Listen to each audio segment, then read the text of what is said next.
2019년도 한 달 동안은 새해에 기대하는 하나님의 축복에 대한 말씀을 나누고자 합니다. 새로운 한 해가 주어졌다는 것은 뭔가 우리가 새롭게 살 수 있는 기회와 소망을 주기 때문에 참 좋습니다.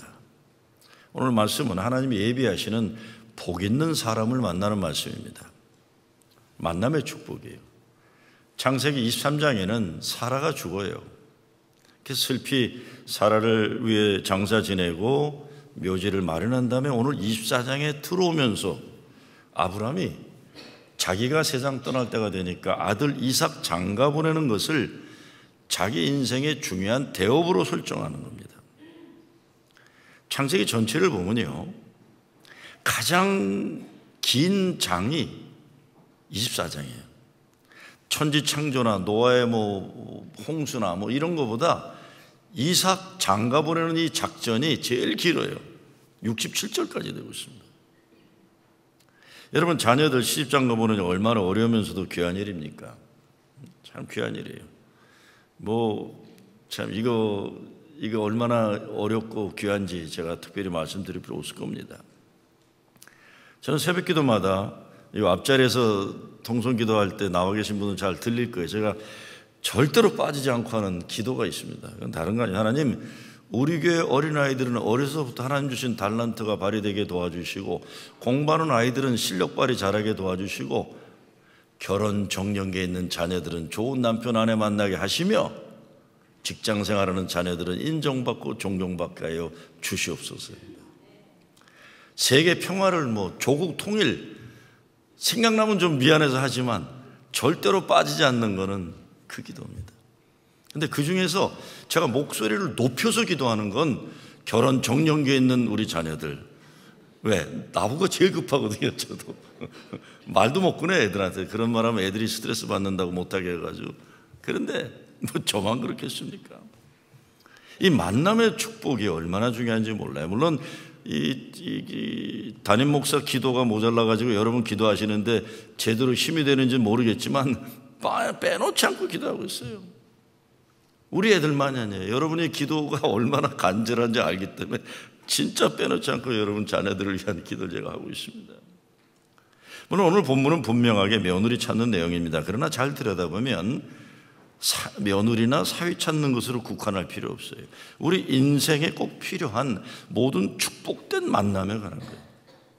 사람이 살면서 가장 큰 축복 가운데 하나가 좋은 사람 만나는 축복인데, 이미 와 있는 우리들에게는 이것만큼 중요한 게 없습니다. 누구를 만나느냐가 우리 삶의 이민자는 가장 중요한 일이에요. 평생 함께 살아야 할 배우자를 잘 만나는 것만큼 큰 축복 없어요. 그렇지만 우리가 새해 만나면서 제가 나누고 싶은 말씀은 모든 하나님이 예비하시고 뜻하시는 복된 만남이에요. 좋은 친구들이에요. 좋은 선생님, 좋은 목회자, 좋은 교인, 좋은 믿음의 친구들, 식구들 만나는 축복입니다. 어떻게 우리 인생 만남의 축복을 누릴 수 있을지 오늘 말씀을 통해 볼 수 있으면 좋겠습니다. 결혼하는 것도 물론 포함되지만 우리 자녀들은 물론 우리 자신들이, 우리들도 인생 살면서 좋은 영적인 멘토 만나고 친구 만나고 좋은 교회 만나고 아브라함에게 축복하신 것처럼 복된 만남을 이루는 것, 이것입니다. 무엇보다 믿음입니다. 아브라함은 하나님이 예비하신 며느리가 있을 것으로 믿었어요. 그리고 그 며느리를 찾기 위해 작전에 들어가고 가장 좋은 곳을 투자해서 며느리 찾는 프로젝트를 실천에 옮깁니다. 성경에 보면요, 아들 정작 장가가야 할 아들 이삭은 의견 발표도 못해요. 아버지나 이런 여자 원해요. 그런 얘기 하나도 없어요. 가만히 있어요. 가만히. 아브라함은 이 아들에 대해서는 지금 안중에도 없어요. 하나님이 뭘 원하시는 것만 생각하는 거예요. 아들의 입맛이나 취향에 따라 찾지 않겠다는 겁니다. 하나님이 예비하신다고 믿으니까 세상적인 어떤 기준을 제시하지 않아요. 다시 말씀드리지만 이삭은 전혀 불평하지 않고 기다리다가 리브가가 오니까 좋아서 어쩔 줄 모르다가 그날로 결혼하고 사랑에 빠지는 겁니다. 아브라함이 제시하는 조건은 아주 단순해요. 가나안 땅에서 찾지 말고 아브라함 자기 고향 땅에 가서 찾으라는 것. 그것을 엘리에셀에게 부탁합니다. 하나님이 예비하신다는 믿음만 가지고 가장 좋은 것 모두를 종에게 주어서 보내는 겁니다.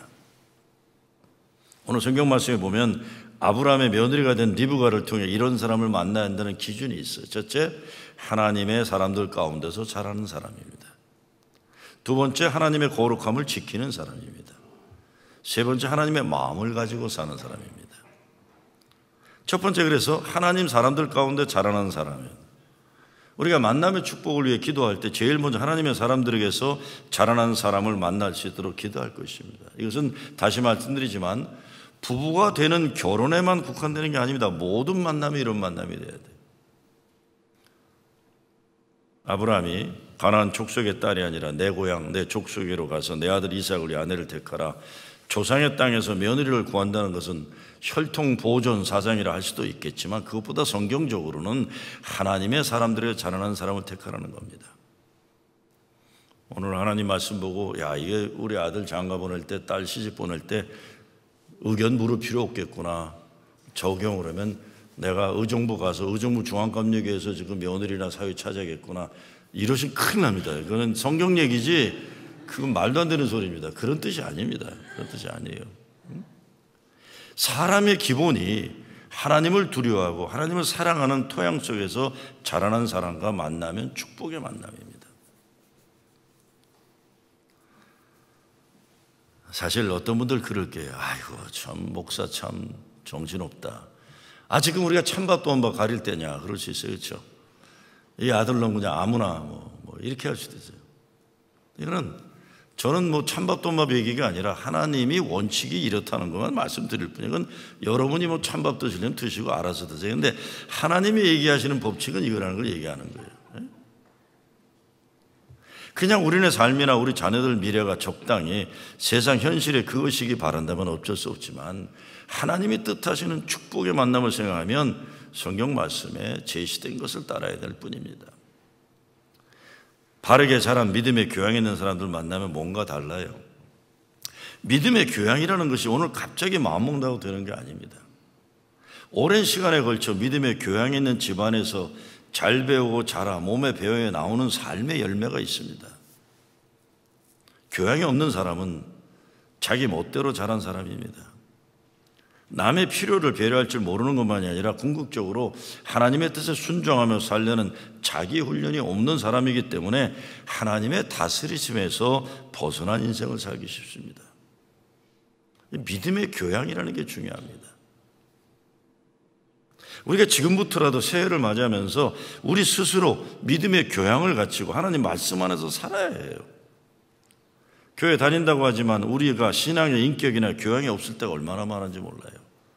우리 돌아봐요, 우리 스스로를. 내가 인격에 믿음의 교양이 있는가? 내 얼굴과 내 말과 삶에 어떤 열매가 있는가? 이걸 봐야 됩니다. 교회 아무리 오래 다녔다고 해도 언행에 있어서 아주 천박한 세상 기준을 가지고 살아가면 교양이 없는 겁니다. 근데 그렇게 살면 우리 자녀들도 그렇게 살게 될 것입니다. 우리 가정이 오늘로부터라도 회개하고 하나님을 사랑하는 교양이 있는 가정이 되어야 됩니다. 하나님 형통함의 축복의 비결은 하나님 말씀을 사랑하는 겁니다. 말씀이 있는 가정. 잠언의 말씀에 보면 내 명령을 지켜라 그리하면 살리라. 하나님 말씀 지혜를 버리지 말라. 그가 너를 보호하리라. 그를 사랑하라. 그가 너를 지키리라. 그를 높이라. 그리하면 그가 너를 높이리라. 열왕기상 2장에서 다윗이 솔로몬에게 유언을 이렇게 남깁니다. 내 하나님 여호와 명령을 지켜 그 길로 행하며 그 법률과 계명과 율례와 증거를 모세 율법에 기록된 대로 지키라. 그리하면 내가 무엇을 하든지 어디로 가든지 형통할지라. 어제 제가 아이들 축복 기도하면서 이 기도한 겁니다. May God's blessing be with you wherever you go, whatever you do. 네가 어디를 가고 무엇을 하든지 하나님의 축복이 함께 있으리라. 이게 다윗이 솔로몬에게 줬던 축복이에요. 우리 스스로도 하나님 말씀 가운데 살아온 사람들이 되고 그런 만남을 기도하고 우리 자녀들이 이런 사람들 되고 이런 사람들을 만나서 살 수 있도록 기도하는 것이 부모의 최고의 의무일 겁니다. 그러기 위해 우리 스스로가 모두 하나님 말씀을 사모하고 그 가운데 살아야 됩니다. 올해 무슨 일이 있어도 우리 가정에서 하나님 말씀 사랑함으로 어디를 가든지 무엇을 하든지 하나님 축복의 형통함의 길을 주의 이름으로 축원합니다. 두 번째, 하나님의 거룩함을 지키는 사람과의 만남이에요. 리브가가 심히 아름다웠다고 했습니다. 하나님의 큰 기쁨 있는 아름다운 여인이라는 것입니다. 그러면서 하는 말이 남자를 가까이 하지 않았다고 합니다. 아니, 아브라함의 늙은 종이 무슨 기준으로 이런 말을 했는지 저는 알 바가 없어요. 그 여자를 보면 하나님이 깨끗하게 지켜준 사람이라는 것이 분명하다는 것입니다. 프랜시스 쉐이퍼가 이런 얘기를 합니다. 거룩함이 있어야 참 행복이 있다. 거룩함이 있어야 참 행복이 있다. 거룩함이란 육체가 정결하다는 의미만이 아닙니다. 하나님과의 관계가 제대로 되어 있다는 겁니다. 무엇보다 신약을 보게 되면 과거의 삶에서 몸이 더럽혀진 여자들, 몸이 망가진 남자들, 죄 많이 진 사람들 다 있어요. 근데 그 사람들이 다 예수님 만나고 거룩한 삶을 살게 되는 거예요. 그래서 저는 항상 It's not purity, but charity란 말을 많이 해요. 나 혼자 이렇게 깨끗하다가 아니라 성숙한 사람이 되는 거예요. 믿음의 성숙한 사람. 예수님 만나서 거룩한 삶, 우리 인생에 실패도 있고 실수도 있고 죄도 있지만 이 예수님 때문에 삶이 변화된 삶이 여기에 거룩함이 있는 겁니다. 24장 뒤에 보면 63절 64절에 보게 되면 이제 며느리 찾기 작전에 성공해 갖고 엘리에셀이 리브가를 데리고 오는데 64장 65절에 보게 되면 이삭이 눈을 들어봐요. 뭐가 오니까. 근데 이삭의 눈에는 낙타떼가 보였어요. 그런데 바로 그 다음 절에 보면 리브가가 눈을 들어보니 이삭이 보였더라 이렇게 됩니다. 그 말은 뭐냐면 이삭이 눈이 나빴다는 걸 얘기합니다. 여러분 아시죠? 이삭 눈 나빴던 거. 그래서 나중에 아들도 못 알아보잖아요. 이삭은 눈이 나빠가지고 못 봤어요. 못 봤어요. 그리고 그 뒤에 보게 되면 어떻게 되냐면 리브가가 이삭을 보고는 노을을 가지고 자기 얼굴을 가렸다고 했어요. 그 말은 뭐냐? 이삭이 장가를 들었는데 자기 와이프 얼굴을 못 보고 결혼한 거예요, 지금요. 그런데 너무 행복했다. 너무 행복했다고 나와 있는 거예요. 여러분 그거 아세요?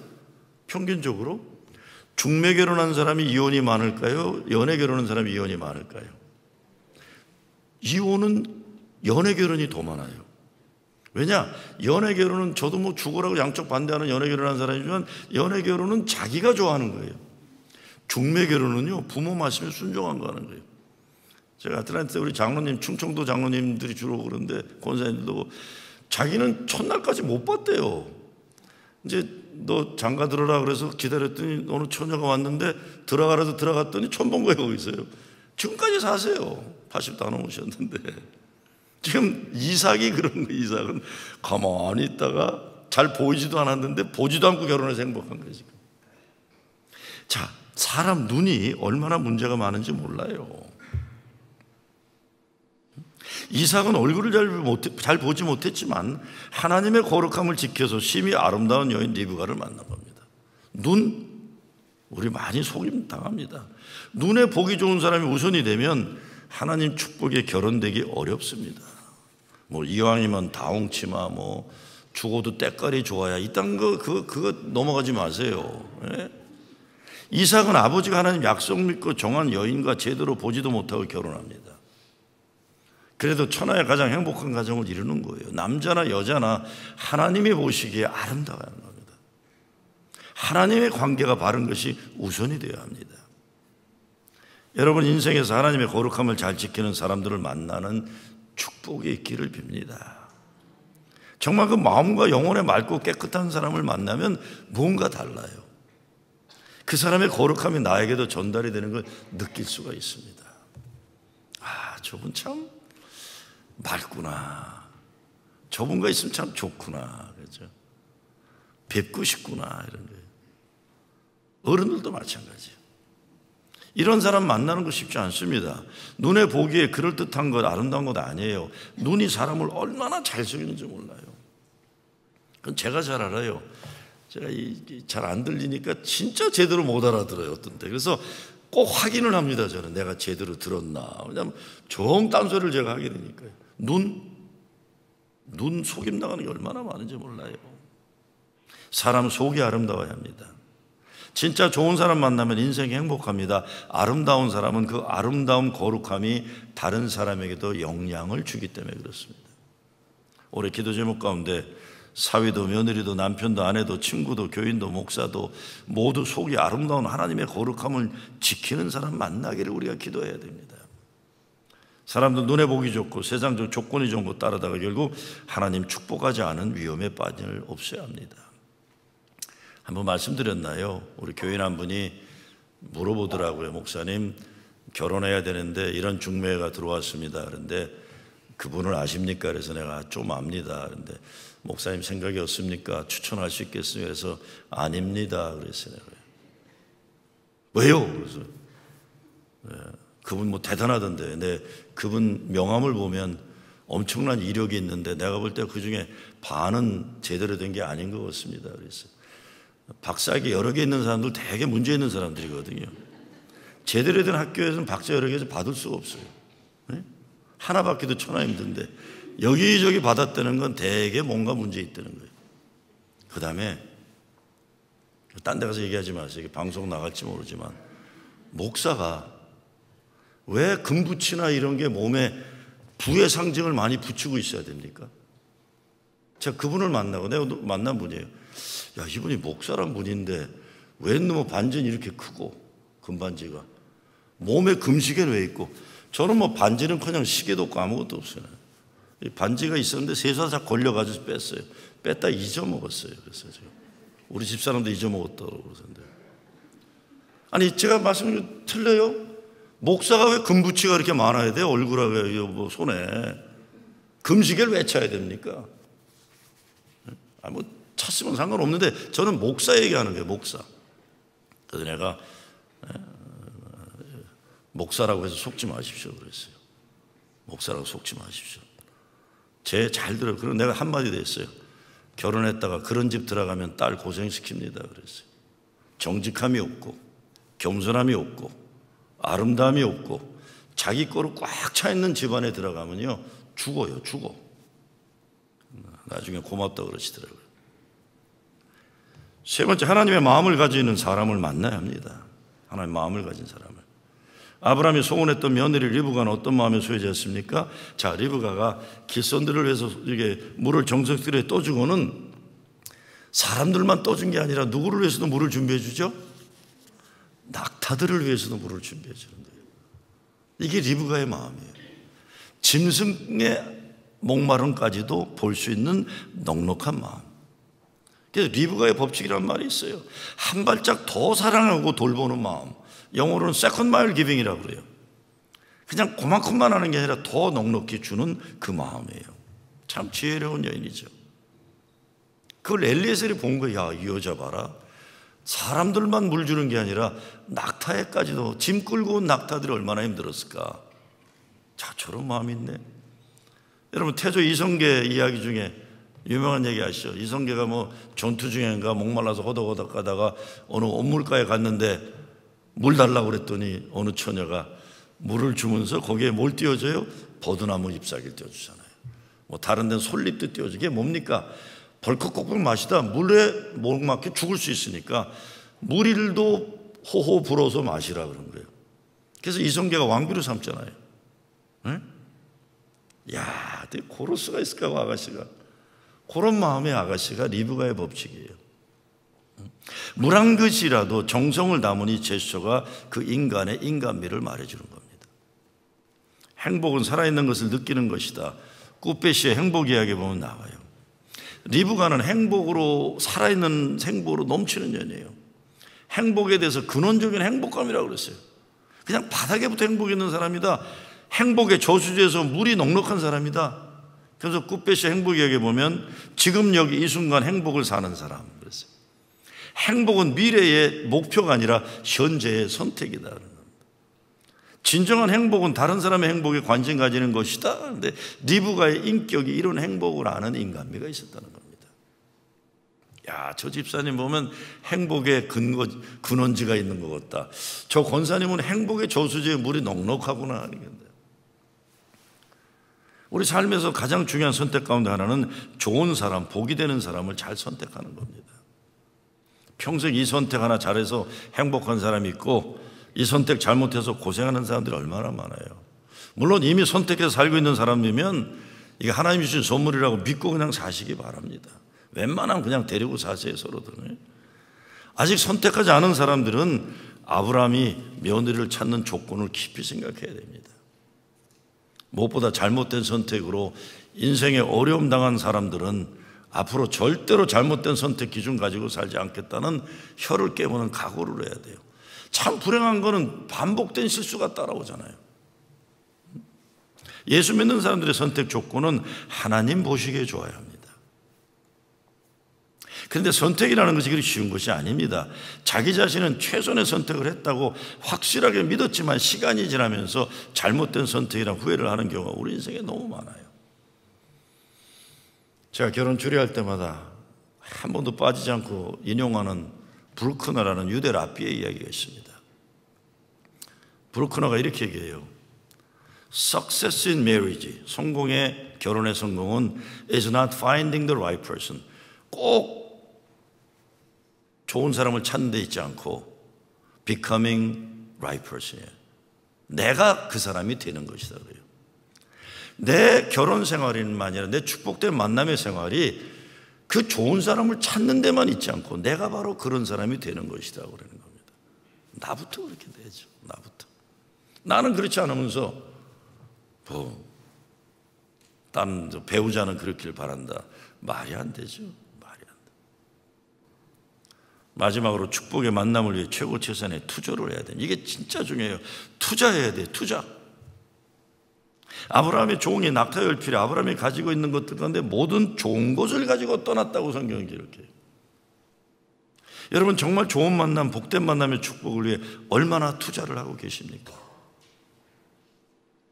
저도 새벽 기도 시간에 빠지지 않고 축복의 만남을 위한 기도하지만 우리 아이들 좋은 배우자 만나게 해달라고 하고 우리 교인들 결혼해야 하는 자녀들 좋은 배우자 만나게 해달라고 기도하지만 기도로 끝나는데 아브라함은 좋은 것들을 보냈다 이렇게 되어 있습니다. 좋은 것들을 보냈다. 저는 요즘에 제 인생 돌아보면서 참 내가 아쉬워하는 게 많습니다. 이게 뭐냐면 넉넉하게 살지를 못했기 때문에 인간 도리를 못했던 게 참 많아요. 인간 도리를. 제가 이렇게 주례하고 이러면서 교인들이 나한테 할 때나 이런 거 보면 내가 나 주례한 목사님한테 뭐 선물했나 봤더니 세일하는 넥타이하고 세일하는 와이셔츠 해드렸더라고 내가요. 목사님 안 말도. 근데 그땐 다 가난했으니까요. 남에게 이렇게 제가 이렇게 받는 거를 경험하다 보니까 야 나는 너무 정말 주지 못하고 살았구나. 그래서 지금 늦었어도 제가 이걸 회복하려고 항상 미리미리 이렇게 해놔요. 미리 해놔요. 얼마 전에 어느 교인이 우리 부목사들 주라고 뭐 좋은 걸 해놨는데 내가 부목사들 보고 돈 터치 그랬어요. 니들 만지지 마라. 왜요? 이거 우리 동네 은퇴 목사님들 내 드릴 거다 그랬어요. 저도 그래요. 좋은 거 있어도 제가 다 쓰지 않아요. 왜? 내가 옛날에 못했던 게 너무 아쉬운 게 많아요. 좋은 거 있어도 나도 좀 주고 살아야겠구나. 참 우리 10대, 20대 진짜 가난했잖아요. 미국 와가지고. 그러니까 그게 요즘은 가슴 아파서 내가 내 남아있는 삶은 나누고 살아야겠다는 건데요. 투자를 이렇게 했다는 거예요. 투자를. 전 10절 말씀에 큰 도전을 받아요. 마음에 그냥 생각하고 기도하면서 걱정하고 막연하게 바라는 것 가지고 될 일이 아니라는 거예요. 그렇죠? 아브라함이 죽기 전에 이뤄야 할 일이 이삭의 아내를 찾는 것이라는 것은 하나님 약속하신 미래를 위해 준비하는 겁니다. 우리 시대에 나만 잘 먹고 잘 사는 것을 인생의 우선 조건으로 하지 말아요. 미래를 위해 하나님이 축복하셔서 여러분에게 허락하신 가장 좋은 것들을 내어놓으셔야 돼요. 우리 교회도 후손들의 미래를 위해 가장 좋은 것을 투자해야 됩니다. 아브라함이 누굽니까? 아브라함은 최초의 이민자예요. 갈대아 우루 부모 형제 아버지의 것을 떠나서 우상숭배의 도구를 만들어 파는 일 계속하면 안 되니까 우상숭배의 땅을 떠나서 아무것도 모르고 어디로 갈지 모르지만 하나님 약속 믿고 믿음으로 떠났던 인생이에요. 어디에 가든지 그 땅의 문화와 그 땅의 종교에 빠지지 않고 오직 여호와 하나님 한 분만을 섬기는 백성의 조상으로 그를 하나님이 택해 주신 거고 불러주신 겁니다. 우리가 우리만 잘 되다 죽으면 안 되죠. 하나님 약속을 위해 미래를 책임지고 가라는 겁니다. 그 미래가 뭡니까? 우리 후손들이 자랑스러운 믿음의 가문을 이루는 것입니다. 하나님 약속 축복의 땅에서 살게 될 후손들의 미래를 준비하는 거예요. 제가 오래전에 로스앤젤레스에 어느 장로교 집회를 갔는데 그 교회 목사님이 연락해서 목사님 우리 교회가 작은 교회입니다. 작은 교회입니다. 그래서 진짜 작은 줄 알았어요. 갔더니 500명 되는 교회예요. 근데 왜 작은 교회 보니까 나성 은혜교회와 나성 사랑의 교회 중간에 있어요. 그러니까 몇천 명 있는 교회 사이에 있으니까 이 교회는 500명인데도 자기들은 작은 교회라고 하는데 참 좋은 교회더라고요. 목사님도 좋고. 그런데 제가 깜짝 놀란 게 그 교회 특징이 3대 4대가 같이 신앙생활해요. 중조부와 애들하고 같이 생활해요. 그런 데가 많아요. 아버지 장로가 은퇴하면 아들이 장로가 되고 손주가 장로가 돼요. 현재 교인들의 손주들 가운데 자랑스러운 믿음의 어른들이 참 많은 좋은 전통을 가진 장로교였어요. 근데 그게 원로 장로님이 저하고 이렇게 식사를 하시다가 만주 용종에서 태어나서 신앙생활을 자라난 어른인데 제게 이런 말씀을 하세요. 연세가 많은 어른인데, 목사님, 우리 노인들이 우리 교회 교육관 건축을 위해 지난 10년간 만두를 팔아 모여진 건축 헌금이 30만 불이 되었습니다. 그래요. 10년간 만두를 빚어서 팔았는데 30만 불이 됐다는 거예요. 처음에 시작할 때는 언제 가능하라 생각했는데 우리 늙은이들이 죽기 전에 우리 교회 교육관에서 우리 손주들이 믿음 안에서 잘 자라는 것을 소망하며 만두를 열심히 만들었더니, 요 마지막이 중요해요. 잘 들어보세요. 교육관을 져가지고 우리 손주들이 신앙생활 잘하기를 바라서 10년 동안 늙은이들이 만두를 빚어 건축헌금을 마련했더니 결론이 뭔지 아세요? 하나님이 장수의 축복도 주셨네요 하면서 웃으세요. 하나님이 장수의 축복도 주셨네요. 얼마나 그 얘기 들으니까 은혜가 되는지 몰라요. 참 귀한 장로님이시구나. 귀한 장로님이시구나. 제가 이민교회 집회 인도할 때 대부분이 창립기념일에 많이 가요. 30주년, 40주년. 작년에는 시카고 제일연합감리교 95주년 제가 집회가 또 100주년 준비하고 있더라고요. 여러분 우리 교회가 올해로 44주년 돼, 그렇죠? 50주년이 6년이라지만 다 된 거예요. 다 된 거. 그 말은 뭐냐? 우리 교회는 이 70년대부터 시작됐던 이민 초기에 이민자들이 본격적으로 시작됐던 이민 초기에 세워진 교회예요. 그 말은 이민 공동체의 미래까지도 감당해야 될 책임이 있는 교회라는 걸 얘기하는 겁니다. 우리에게 하나님이 이런 거룩한 사명을 주셨어요. 아브라함이 장수의 축복을 누리고 아내 사라와 아주 늙은 나이까지 100년 내려가고 이제 많은 복을 받았지만 마지막 감당해야 할 사명이 다가온 거예요. 그거는 하나님의 거룩한 믿음의 가문 세워지는 일을 위해서 헌신하는 거예요. 저 여러분들이 거룩한 사명을 잘 감당해야 됩니다. 제가 어제 정말 깜짝 놀랐어요. 애가 오니까 불편하더라고요. 처음에요. 이거 새벽 기도에 애까지 데려왔나. 근데 갑자기 어마어마한 축복이구나. 애기 울음소리가 우리 귀에 들리는구나. 그렇죠? 이걸 불편하게 만들면 아니에요. 여러분, 애 엄마들이 제가 옛날에 늦게 와서 막 애 소리 지르려고 그러는데 엄마들이 와서 울어요. 그래서 단체로. 뭐냐 그랬더니, 목사님, 우리가 애들 데리고 주일날 오는 게 얼마나 힘든지 아세요? 남편이라는 것들은 지 혼자 세수하고 나가서 빵빵거리고 자동차 안에서 안 나온다고 소리 버럭버럭 지르지. 겨우 화장도 못하고 눈곱만 띄고 나와서인데 예배 드리고 싶어서 앉아있는데 애가 오니까 자꾸 사람들이 쳐다봐갖고 예배 못 드리고 바깥에 있으면 얼마나 마음을, 내가 그렇구나. 그래 화장 안 하면 어떠냐. 눈곱만 띄고 와라. 괜찮다. 소리 지르는 게 애들이 우는 소리가 얼마나 행복한 거겠죠. 그래서 제가 뒷자리를 좀 앞으로 당겨달라는 겁니다. 산부 예배 같은데 애기 엄마들이 이렇게 왔을 때 물론 이제 크라잉 룸이 있으면 좋죠. 뭐 유리로 가리는데 우리 교회가 좀 크라잉 룸 마련하기가 좀 어려운 상황이니까. 그렇죠? 행복이에요. 왜? 미래가 보이는 거예요. 이것이 여러분의 가정에서 시작되고 우리 교회에서 시작되는데 이 거룩한 목적에 헌신하다가 하나님이 부르시는 그날, 감사와 영광 가운데 찬양하는 가운데 주님 앞으로 떠나는 여러분 되시길 주의 이름으로 축원합니다.